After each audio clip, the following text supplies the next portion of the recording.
All right, we got AMD reported earnings. They missed on earnings per share. They missed on revenue. And you can see over here, the stock is still up 5.4% pre-market. Who knows what's going to happen when the market opens. Today, we're covering AMD's earnings. I'm going to share my portfolio as always. I always do. I'm going to talk about some of the key things management said in the earnings call. And then I'm going to update all my calculations and let you know a high, medium, and low scenario and what the potential buy prices for AMD's stock would be. And as always, none of this is financial advice. It is for entertainment only. All right, here's my portfolio very transparently. I don't just talk about stocks. I show you my portfolio, what I'm doing, and my performance.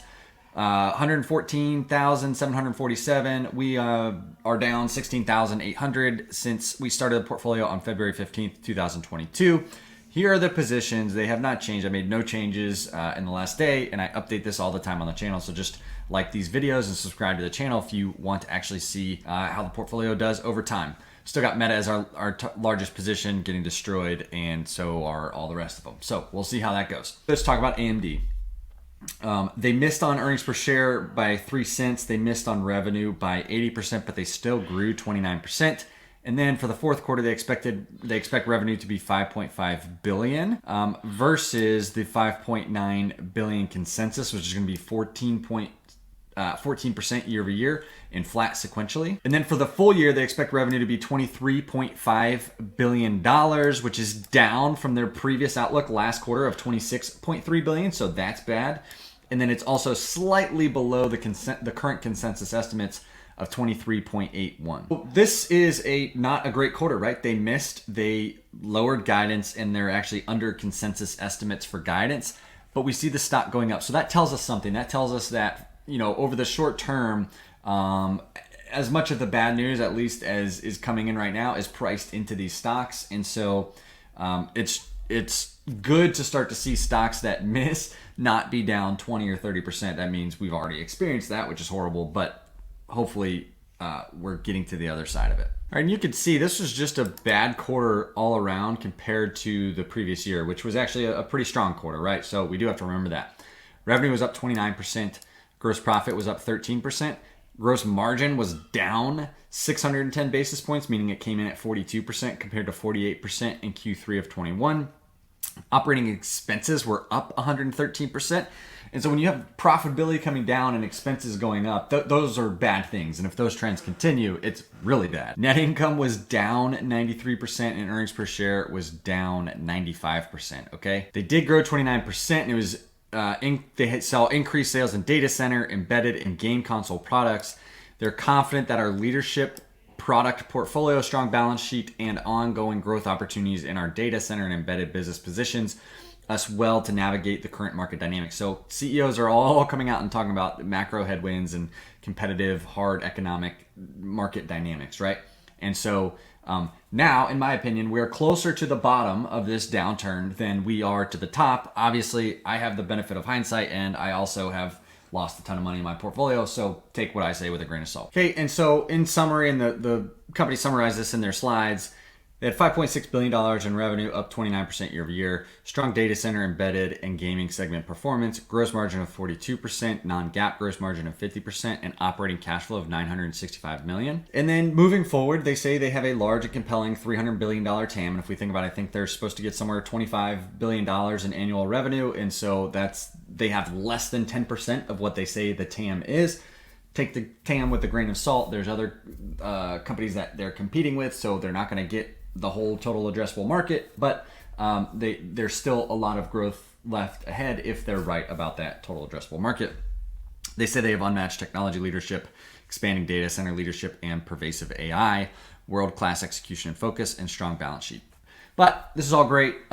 We need to look at the numbers and think about where the stock's been, what people are thinking about the stock moving forward, and some potential buy scenarios based on what we believe, right? And so I like to do this. I like to see just how crazy ridiculous the multiples have been. There's a lot of numbers here, but what you're seeing is just in September of 2021, things were insane.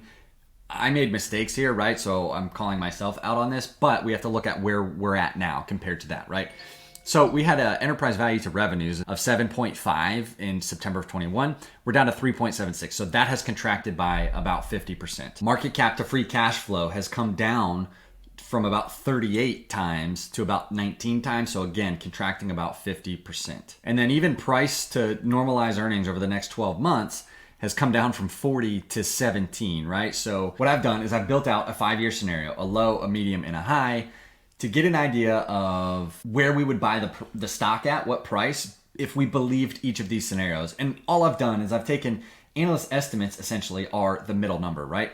And then I've gone 10 to 20% below that in each category, and about 10% higher than that in each category, to give us a span, because these analyst estimates are going to be wrong. So let's get a range of estimates that'll give us a range of the most probabilistic stock prices for this stock moving forward.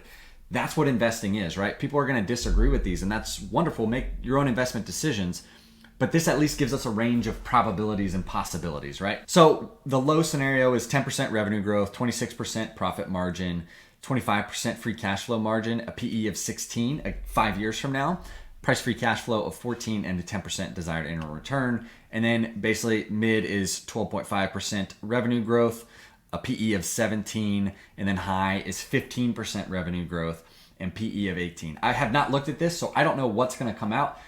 I'm going to guess that it might be a buy right now in the high scenario, but I'm going to guess it's not a buy right now in the low and medium scenarios. Let's see. Okay, well, I was wrong, and the stock has come down a lot. And so if you believe that AMD will hit 10% revenue growth on average, 12.5% or 15% over the next 5 years, and it will trade at a PE of 16, 17, or 18, then in the low scenario, you'd be willing to buy this stock at 76. In the mid scenario, you'd be willing to buy it at 99. And in the high scenario, you'd be willing to buy it at 118.